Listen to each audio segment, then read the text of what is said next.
যেই হাত তুলে পীরের কাছে গিয়ে বলতেছে, বাবা আমাকে একটা ছেলে দেন, এই হাত আল্লাহর কাছে তুলে কান্নাকাটি করে এই মাজলুমের জন্য কতটুকু উপকার হবে। যেই গলার সাথে সর্বদা তাবিজ থাকে, এই তাবিজ আলা মুসলিম আল্লাহর কাছে কান্নাকাটি করে যদি বলে, আল্লাহ তুমি তাদেরকে রক্ষা করো, এই মুনাজাত কত দূর যায়? যাবে না। কারণ সে বুঝতে পারে নাই যে সে কিসের জাত আর কি হয়ে গেছে। সে এই মুসলিম রেখে যায় নাই। এই জন্য 200 কোটি বলেন, 250 কোটি বলেন, 300 কোটি বলেন, এগুলো হলো মাত্র সংখ্যা। হাতে গোনা কয়জন মানুষ ইমানদার, বাদ বাকি হলো কচুরি পানা। দেখতেছেন যে আপনি মুমিন, অথচ সুদ খায়। দেখতেছেন আপনি মুমিন, অথচ মানুষের হক নষ্ট করে। দেখতেছেন আপনি মুমিন, অথচ মানুষকে গালি দেয়। এই জন্য আর কাজ হচ্ছে না। তাছাড়া এটা কি ভাবার মতো কথা? 1001জনও সিরিয়ালে আসে না। তারা 1 কোটিও না, আমরা হলে 250 কোটি। অথচ সারা পৃথিবীর যত আকাম মাস্টার প্ল্যান যারা করে, এই সমস্ত কিছু পরিকল্পনা করে ইহুদিরা। আমরা আমাদের জায়গায় নাই। কত বড় কঠিন ঈমান থাকতে হবে, দাওয়াতি কাজ কিভাবে করতে হবে আপনারা সবাই জানেন। এখন একটা নাম মুখ দিয়ে উচ্চারণ করব, তার নাম হলো আব্দুল্লাহ ইবনে মাসউদ রাদিয়াল্লাহু আনহু। নাম শুনেছেন? এত বড় একজন সাহাবী, তার একটা নিজস্ব আমল ছিল। তিনি তার নিজের বাড়িতেও যখন ঢুকতেন তখন হালকা থুথু দেওয়ার মতো করতেন, আর এরকম করতেন, এরকম গলা এরকম করতেন, যাতে বাসার ভিতরে কেউ থাকলে তারা সতর্ক হয়। সালাম তো দিতেনি। এবং যাতে উনি বলতেছে আমি এটা নিয়মিত আমল করি, যাতে আমি এমন কিছু বাসার ভিতরে ঢুকে যাতে না দেখি যা আমার দেখার ইচ্ছা না, তারা যাতে সতর্ক হয়ে যায়। তো তার স্ত্রীর নাম ছিল জয়নাব রাদিয়াল্লাহু আনহা। তিনি বলতেছে, একদিন আমার স্বামী এরকম বাইরে থেকে গলায় খেকর দিচ্ছে আর হালকা থুতু দিয়েছে। তা আমি বুঝে ফেললাম যে আমার স্বামী বাড়িতে আসছে। ওই সময় আমার বাড়িতে একটা মহিলা আছে, বুড়া মহিলা, কবিরাজ ধরেন আপনি, কবিরাজ। সে আসছে আমার ঝাড়া পোছা করার জন্য, ঝাড়ফুঁকের জন্য আসছে। পরে আমি এই যেই শব্দ শুনছি আমার স্বামীর, তখন এই বুড়া মহিলাকে আমি খাটের নিচে দিয়ে দিছি, ধরে খাটের নিচে দিয়ে দিছি, থাকো। পরে আমার স্বামী আসার পরে জিজ্ঞাসা করলো যে কি খবর, কি হয়েছে বলো। একটা পর্যায়ে বলতেছে, তোমার গলায় কি, গলার সাথে এটা কি? তো বলে যে গলার সাথে হলো সুতা। এই সুতা কেন নিয়েছো? বলতেছে সুতা নিয়েছে হলো এই সুতাতে উনি কোরআন মাজিদের আয়াত পড়ে ফু দিয়েছে, এই সুতাতে উনি মাসনুন দোয়া পড়ে ঝাড় পড়ছে, ঝাড় ফুঁক দিছে, খারাপ কিছু না। সঙ্গে সঙ্গে আব্দুল্লাহ ইবনে মাসউদ রাদিয়াল্লাহু আনহু তার স্ত্রীর গলার এখান থেকে সুতাটা টান দিয়ে ছিঁড়ে ফেললেন, আর জোরে করে বললেন, হে আল্লাহ আপনি সাক্ষী থাকেন, আব্দুল্লাহ ইবনে মাসউদের বাড়ি আজকে শিরিক মুক্ত। এই কথা বলে তিনি টান দিয়ে ছেড়ে ফেললেন।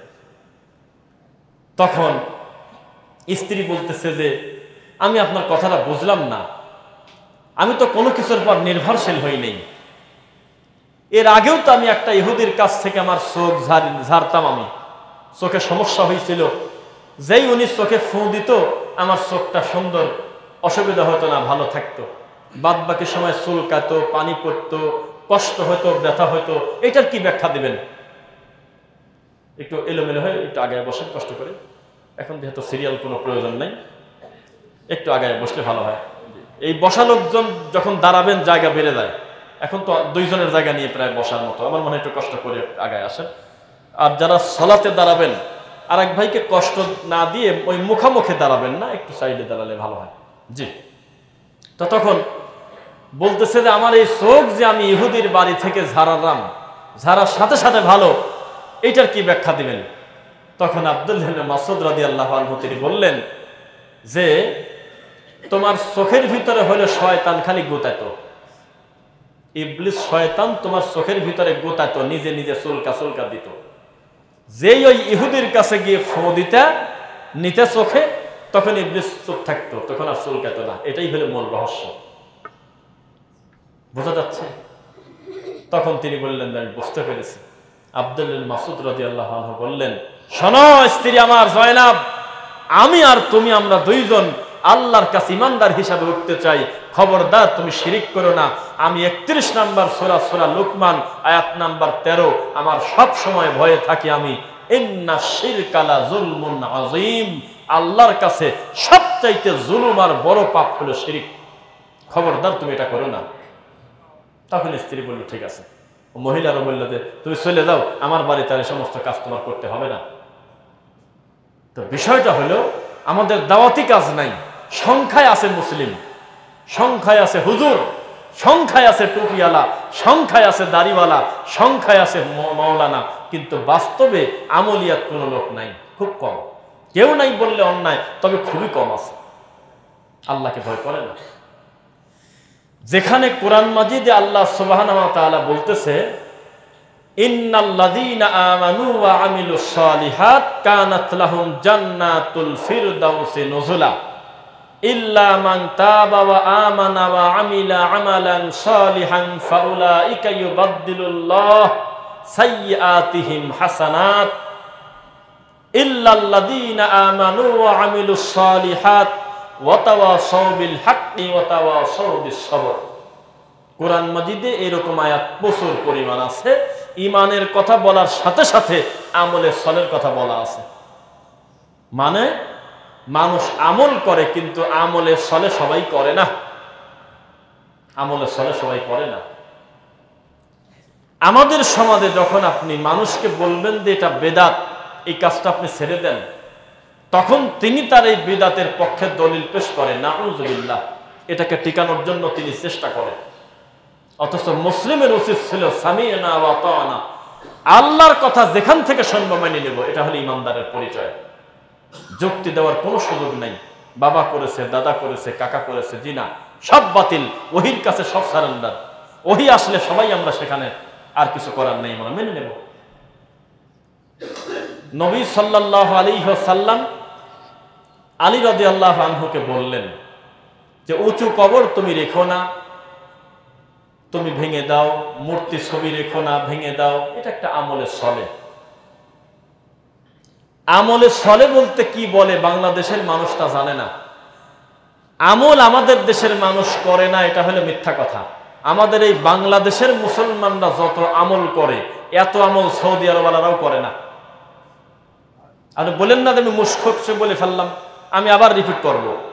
আমাদের দেশের মানুষ যত বেশি আমল করে, এত আমল সৌদি আরবের লোকও করে না। আমি কিন্তু আবার রিপিট করলাম। যদি বলেন যে তাহলে এটাই কি যথেষ্ট, না। সৌদি আরবের মানুষ, তাওহীদ বোঝা মানুষ যত আমলে সলে করে, তার 10% বাংলাদেশের মুসলিম করে না। এটা হলো শেষ কথা। আমল এক জিনিস আর আমলে সলে এক জিনিস। যেই লোকটা ফজরের আজান পড়লে আর 1 সেকেন্ড ঘুমাতে পারে না, অথচ কেবল শোয়েছে মাত্র 2 ঘন্টা আগে, 2:30টার সময় জালসা শুনে এসে ঘুমাইছে, তাও ফজর মিস করে না, এই লোকটাকে কি সুদ খাওয়াতে পারবে শয়তান এত সহজে? এত বড় কঠিন শীতে যেই লোকটা ফজর মিস করে না, এমন একটা লোককে দিয়ে কি ঘুষ খাওয়াতে পারবে সহজে? ডাকাতি করাতে পারবে? মানুষ হত্যা করাতে পারবে শয়তান? না। কি করা যায়? তখন বলতেছে যে ঠিক আছে, তুই তো ইমানদার হয়েছিস, তবে আর একটু বেশি ইমানদার হওয়া লাগবে। কি বলতেছে যে যখন সুযোগ পাবি নফলে দাঁড়াবি, দাঁড়ায় হাতের কর গুনে গুনে 46 বার সূরা ইখলাস, ফালাক, নাস পড়বি, আর মন মতো খালি রাকাত সংখ্যা বাড়াবি, আর একা একা জিকির করে আর কত দূর আগানো যায়, আরো কিছু লোকজন নিয়ে একটু জিকিরের মাহফিল কর, এমন জোরে জিকির করবি দূর থেকে যাতে মানুষ মনে করে তোরা হলো পাগল। আর একটা হাদিস একটা রেডি করছে, হাদিসের রাবি হলো ইবলিস, যে আকসিরু যিকরাল্লাহ হাত্তা ইয়াকুলু ক্বালা মাজনুন ইয়াকুলু মাজনুন, এমন ভাবে জিকির করো তোমার এই জিকিরের দৃশ্য দেখে যাতে যে কেউ দূর থেকে বলে এরা মনে হয় পাগল। আল্লাহর প্রেমে পাগল হয়ে একেবারে কামেল হয়ে যাবে, তুই আশেকে রাসূল হবি। ছোটখাটো ইবাদত করে তো লাভ কি? তখনও মনে করে যে কথা তো খারাপ না, আমি যখন সুযোগ পাবো তখনই নামাজে দাঁড়াবো, সুযোগ পালেই 5 জন লোক এক জায়গায় গলাগলি ধরে জিকির শুরু করব, সুযোগ পেলেই আমি 1000 দানা তসবিহ পড়ব, সুযোগ পেলেই আমি ইল্লাল্লাহ জিকির করব, সুযোগ পেলেই আমি যেখানে সেখানে কোরআন নিয়ে বসে যাব, সেটা মরা মানুষের কাছে হোক আর তাজা মানুষের কাছে হোক। বেশি বুজুর্গ বানাতে গিয়ে তার ভিতরে বেদাত ঢুকায় দিয়েছে। আল্লাহ রাসূলের দিন তার পছন্দ হয় না। আমাদের সমাজে বেশি বুজুর্গি হতে গিয়ে যত মানুষ ঈমান হারায়, এর থেকে আর অন্য কিছু হতে পারে না। 12 নম্বর সূরা সূরা ইউসুফ, আয়াত নাম্বার হলো 106। আল্লাহ সুবহানাহু ওয়া তাআলা বলতেছে, ওমা ইউমিনু আকসারুহুম বিল্লাহ ইল্লা ওয়া হুম মুশরিকুন। অধিকাংশ মানুষ ঈমান আনার পরেও তারা শিরক করে, মুশরিক। ঈমান আনছে, বলছে লা ইলাহা ইল্লাল্লাহ, এই কথা বলছে, শুধু বলে নাই, এইটা বলে বলে জিকির করে প্রতিদিন হাজার হাজার বার, লক্ষ বার, কিন্তু লা ইলাহা ইল্লাল্লাহ বলার সাথে সাথে অন্তর থেকে শিরিক দূর করতে হবে এটা সে জানে না। যেদিন থেকে একটা কালেমা পড়া মানুষ আল্লাহ এবং বান্দার মাঝখানে কোনো মধ্যস্থতাকারী দালাল ধরেছে, পীর নামক হতে পারে, দরবেশ নামক হতে পারে, যে কোনো হুজুর নামক হতে পারে, তাকে ওসিলা হিসেবে, উকিল হিসেবে মেনে নিয়েছে আল্লাহকে কাছে পার করার জন্য, সেদিন থেকে তার লা ইলাহা ইল্লাল্লাহ নাই। মানুষ এটা বুঝতে পারে না, চলতেছে দিনের পর দিন কাজ করে যাচ্ছে। এখন একটু কথা বলি আপনাদের, এই যে 250 কোটি মুসলিম আপনি বললেন না হিসাব, এটা একটা হিসাব। এই হিসাবটা কি জানেন? এটা হলো ক্যালকুলেটরের হিসাব। এই হিসাবের ভিতরে তারা আছে যারা বলতেছে আবু বকর অপরাধী, ওমর অপরাধী, উসমান অপরাধী, তাদের উচিত ছিল আল্লাহর নবীর মরার পরে খেলাফতের দায়িত্বটা আলীকে দিয়ে দেওয়া। এরাও আছে। এই 250 কোটি মুসলিমের ভিতরে তারাও আছে যারা বলে আমার চেহারার দিকে তাকানো আর নবীকে দেখা একই কথা। এই 250 কোটি সংখ্যার মুসলিমের ভিতরে তারাও আছে যারা বলেছে যিনি আল্লাহ তিনি মুহাম্মদ। এই 250 কোটি মুসলিমের ভিতরে তারাও আছে যারা বলেছে কোরআন 30 পারা না, কোরআন হলো 90 পারা। তারাও আছে। এই মোট পেশায় মিলে বানানো হয়েছে 250 কোটি। এই জন্য এই 250 কোটি কান্নাকাটি করলে 2.5 মিনিট আমার আল্লাহ শুনতেছে না। সাহায্য আসবে উপর থেকে, এটা মানুষ বোঝে না। লা তাহিনু ওয়ালা তাহজানু ওয়া আনতুমুল আ'লাউনা ইন কুনতুম মুমিনিন। ঈমানদার যদি হতে পারো, তোমার কোনো চিন্তা নাই, ভয় নাই, বিজয়ের মালা আমি তোমার গলাতেই দেব। সুবহানাল্লাহ। এখানে সংখ্যার কথা বলে নাই আল্লাহ যে তোমরা সমান সমান না হলে হবে না। আরে বিপরীতে আমার নবীকে আল্লাহ সান্ত্বনা দিচ্ছে, ওয়ালাকাদ নাসরাকুমুল্লাহ বিবাদরি ওয়া আনতুম আযিল্লা ফাত্তাকুল্লাহ লাআল্লাকুম তাশকুরুন। হে নবী, চিন্তা করবেন না, আপনি কি বদরের কথা মনে নাই? আমি বদরের মতো বিজয় দিয়ে দেব না। আপনার কাজ হলো আল্লাহকে ভয় করা, ফাত্তাকুল্লাহ। ওদেরকে বলে দেন তারা যেন আমি আল্লাহকে ভয় করে। সুবহানাল্লাহ। কই সে সংখ্যা? কই? সংখ্যার বিবেচনা সত্যের মাপকাঠি না। একটা গ্রামে 999 জন লোক যদি সুদখোর হয়, 999 জন লোক যদি একযোগে কান্নাকাটি করে আর চিৎকার দিয়ে বলে আল্লাহ আমার কথা তুমি শোনো, বিপরীতে একজন ইমানদার ভালো মানুষ যদি আল্লাহকে ডাকে, কারটা শুনবে আল্লাহ? একজনেরটা না 999 জনেরটা? পরিষ্কার কথা। তো বর্তমান পরিস্থিতি হলো এরকম। তুমি সেই মুসলিম, তুমি আমার আবু বকরের নাম তুমি বাথরুমের পাপোশে লেখো আস্তাগফিরুল্লাহ, তুমি তোমার গ্রামের কুকুরের নাম রাখো ওমর, নাউজুবিল্লাহ, আর এই রকম লোক তুমি বলতেছো আমি জিহাদ করে আমি দেশ উদ্ধার করে দেব, তোমার কথা কত দূর উপরে যাবে? আস্তাগফিরুল্লাহ আযীম। যদি এদের সংখ্যা খুঁজে না পান, আমাদের দেশের সুন্নি আছে কিনা বলেন তো? আছে কিনা সুন্নি? দেখেন, এটা বলতে লজ্জা করে, সুন্নি শব্দটা কিন্তু ভালো। সুন্নাতের অনুসারী যারা, তাদেরই তো সুন্নি হওয়ার কথা নাম, কিন্তু একেবারে পুরা উল্টে হয় নাই। বিড়াল দেখলে ভয় পায়, তার নাম হলো মুজাহিদ। এটা তাই হয়েছে। যারা রাত দিন আল্লাহর নবীর সুন্নাহকে হত্যা করে, জিলাপি খুরমা খাওয়াটাই যারা ইবাদত মনে করে, শবে বরাতের রুটি বানানোটাই যাদের কাছে একমাত্র ধর্ম, তারা হয়েছে আহলে সুন্নাত ওয়াল জামাত সুন্নি। নাউজুবিল্লাহ। তা আমাদের এই দেশের সুন্নিদের 90% উপরে অলিখিত শিয়া। তারা শিয়া শিয়া। আপনি বিশ্বাস না করলে আমার কিছু করার নেই। তাদের সামনে গিয়ে আবু বকরের নাম নেন, চোখে পানি নাই। উমারের ঘটনা বলেন, চোখে পানি নাই। উসমানের ঘটনা বলেন, চোখে পানি নাই। আলীর নাম নেওয়ার সাথে সাথে হু হু হু করে কাঁদে। বিশাল বিশাল সম্মেলন করতেছে মাওলায়ে আলীর কারামত, হাসান হোসাইনের মুজিজা, ফাতেমার গোপন তথ্য। এইভাবে সিরিয়ালে হাজার হাজার মাহফিল আমাদের এই বাংলাদেশের সুন্নিরা করে। কিন্তু আবু বকর, ওমর, ওসমান রাদিয়াল্লাহু আনহুম আজমাইন, এই তিনজনের জীবনের উপরে আলাদা করে তাদের কোনো মাহফিল নেই। আমি কি মিথ্যা বললাম? অথচ উম্মতে মুহাম্মাদের শ্রেষ্ঠ মানুষদের যদি সিরিয়াল করেন, প্রথম 4 জনের সিরিয়ালে আবু বকর 1 নাম্বার না, ওমর 2, ওসমান 3, আলী রাদিয়াল্লাহু আনহুম আলাইহিম আজমাইন, এই 4 জনের সিরিয়ালে নাম আসতে বাধ্য। কিন্তু 4 জনের ভিতর থেকে 3 জনকে তারা মারাত্মক অপরাধী মনে করে, নাউযুবিল্লাহ। একজনকে তারা পছন্দ করে, তার পরিবারকে ভালোবাসে, তার শ্বশুরকে ভালোবাসে, তার নাম হলো আলী রাদিয়াল্লাহু আনহু। ওটার উপরেই তারা চলতেছে। চট্টগ্রামের একটা বিশেষ অংশ, তারা আলীকে শুধু আলী বলতেছে না, বলতেছে মাওলায়ে আলী। তারা বলতেছে যে মাওলা আলীর এমন পাওয়ার, জান্নাতীকে জাহান্নামী করবে, জাহান্নামীকে জান্নাতি করবে তার ব্যাপারই না, সে হলো শেরে খোদা। এইরকম মুসলিম সহ কিন্তু তারাই সব কোটি গুনাহ হয়েছে। নাকি আপনারা তাই বাদ দিয়েছেন, মনে করছেন এরা সহ? এটা আপনি সুদ খান, নিয়মিত খান না, নিয়মিত সুদ খাচ্ছেন 1000-100 টাকা, আপনি সহ কিন্তু 250 কোটি। এটা আপনার বাপ যে আপনার ফুফুর জমি না দিয়ে আজ 30 বছর জবরদস্তি করে খাচ্ছে, যদিও নামাজ কাদা করে না, তারপরে এক সহ কিন্তু 250 কোটি। এই হলো 250 কোটি। সে তারা কই? যারা বলবে মুহাম্মদ সাল্লাল্লাহু আলাইহি ওয়াসাল্লাম বলল, হে খালেদ, তুমি কি বুঝতেছো তুমি যাদের সাথে যুদ্ধ করতে যাচ্ছ তাদের সংখ্যা কত বেশি? তখন খালেদ বলতেছে, আল্লাহু আকবার, আপনারা জানেন এই কথাগুলো কত সিরিয়াস নিচ্ছেন। খালেদ বলতেছে, আল্লাহর নবী, সংখ্যা দিয়ে আমি কি করব? আমি ওদিক তো তাকাই নেই। সুবহানাল্লাহ। আমি তাকাইছি কোরআনের ওই আয়াতের দিকে, লা তাহিনু ওয়ালা তাহজানু ওয়া আনতুমুল আ'লাউনা ইন কুনতুম মুমিনিন। তোমার কোনো ভয় নাই, তোমার কোনো চিন্তা নাই, ইমানদার যদি হতে পারো বিজয়ের মালা তোমার গলায় দেব। আমি তো ওই আয়াতের দিক তাকাইছি, এখানে তো সংখ্যার কথা আল্লাহ বলেই নেই। সুবহানাল্লাহ।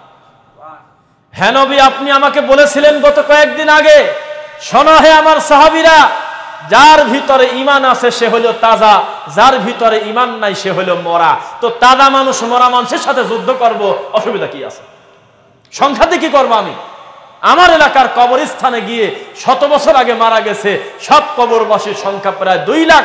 ওখানে গিয়ে যদি আমি লাঠি হাতে করে মাস্তানি করি আর বলি একটা কথা বললে তোকে দাঁত ভেঙে দেব, কেউ প্রতিবাদ করবে না, কারণ সবাই হলো মরা, আমি একা হলো তাজা। তা আপনি তো বলছিলেন এর আগে আমাকে যে যার ভিতরে ঈমান নাই সে হলো মরা, যার ভিতরে ঈমান আছে সে হলো তাজা। তা আমার যদি ঈমানের জোর থাকে আমি মরা মানুষের সাথে যুদ্ধ করবো, অসুবিধার কি আছে? এরকম খালেদ নাই। এই মনে হচ্ছে দেশ উদ্ধার করে দেবে নারায়ে তাকবীর দিয়ে, মনে হচ্ছে কাউকে রাখবে না, 2000 টাকা পকেটে দিয়েছে, বলতেছে ইয়া নবী, কাঁদতেছে, ঘুরে এসে কাঁদতেছে মোনাজাতে। এই জাতি মুসলিম আমরা। মুনাফিকি করতে করতে করতে করতে, নিজের প্রতি জুলুম করতে করতে এমন পরিস্থিতি, নিজের ভাইয়ের কষ্টের জন্য প্রথম দায়ী আমরা নিজেরাই দায়ী। যে জাতি তাওহীদ চেনে না, শিরক চেনে না, এ জাতির কপালে কি হতে পারে? আর বিদআত চেনে না, সুন্নাহ চেনে না, এ জাতির কপালে আর কি হতে পারে? আমাকে আপনার ওই যে ওই তিস্তা ব্যারেজ আছে একটা জায়গায়, এদিকে কোথায় নীলফামারী না লালমনিরহাটে, সেখানে একটা জায়গায় ওই একবারে অনেক কথা বলতে বলতে একটা লোক একটু রাগেই আমাকে বলতেছে, আপনার কি ওয়াজ খুঁজে পান না? আর ছোটখাটো ব্যাপারে খালি ওয়াজ করেন। কি ছোটখাটো ব্যাপার? কয় যে মানুষ চাঁদে চলে যাচ্ছে, বিধর্মীরা রকেটে চলে যায়, আর আপনারা হলো টাকনুর নিচে কাপড় পরবো না উপরে কাপড় পরবো, সেইটা ওয়াজ করেন। এটা উনি বলতেছেন, এটা শিক্ষিত ধরনের ভাব, তার আধা পাগল। তো সে আমাকে বলতেছে এরকম কথা, যে এটা কি করে হতে পারে, এটা মানুষকে কিভাবে আপনারা মিলাবেন যে মানুষ এখন চাঁদে যাচ্ছে, আর এই 2023 সালে 22 সালে আপনারা ওয়াজ করতেছেন টাকনুর উপরে কাপড় পরবো না নিচে কাপড় পরবো। তখন আমি জবাব দিলাম যে চাঁদে গেছে এটা তো আশ্চর্যের কিছু না, চাঁদে যে গেছে সে হলো আল্লাহর মাখলুক সৃষ্টি, আর চাঁদও আল্লাহর সৃষ্টি। তো এক সৃষ্টি আর এক সৃষ্টির কাছে গেছে, আশ্চর্য হওয়ার কি আছে? আমরা তো সৃষ্টিকর্তার খোঁজের ধান্দায় আছি, আপনি কার সাথে কি মিলাচ্ছেন? আমরা তো সৃষ্টিকর্তার কাছে যাওয়ার চিন্তায় আছি। কোনো সৃষ্টির কাছে যাওয়ার ঝামেলায় তো আমাদের নেই। সাদে গেল না, নারকেল খেলো না, পেয়ারা খেলো, ওটা আমার কি করবো? বদনা দিয়ে ভাগ মারলো, তাতে আমার কি আসা যায়? সাদে যাওয়া না যাওয়ার সাথে কোনো ইবাদতের হালাল হারামের কিছু আছে? নেকির কম বেশ আছে? পৃথিবী থেকে বা কোনো রাষ্ট্র থেকে কেউ না কেউ একজন সাদে যাওয়াই লাগবে, আছে এরকম কথা? না গেলে গোটা জেলা অপরাধী আছে কোথাও? ওই যে এতে কাফে বসার মতো, তাই একটু হাসি আসলো। এর সামনে রমজান, কে জানি একটা জাল হাদিস ডেলিভারি দিয়ে দিয়েছে, আমরা ওইভাবেই ছোটবেলায় পড়ছি, গ্রাম থেকে যে কোনো একজন এতে কাফে 10 দিনে বসতেই হবে। যদি না বসে প্রয়োজনে টাকা দিয়ে ভাড়া করে অন্য মহল্লা থেকে নিয়ে এসে বসাও। যদি না বসাও তাহলে এই গোটা মহল্লার সব মানুষ পাপী। আমরা পড়ছি, আপনি না পড়লে আমাদের কিছু করার নেই, আমরা জানি এটা। ওয়াল্লাহি আল্লাহর কসম, ওয়াল্লাহি আল্লাহর কসম, ওয়াল্লাহি আল্লাহর কসম, আল্লাহর কসম করে বলতেছি, একটা কামেল মাদ্রাসায়, শত শতায় কেন্দ্রীয় মসজিদে অন্য একটা থানা থেকে কয়েকজন লোককে টাকা দিয়ে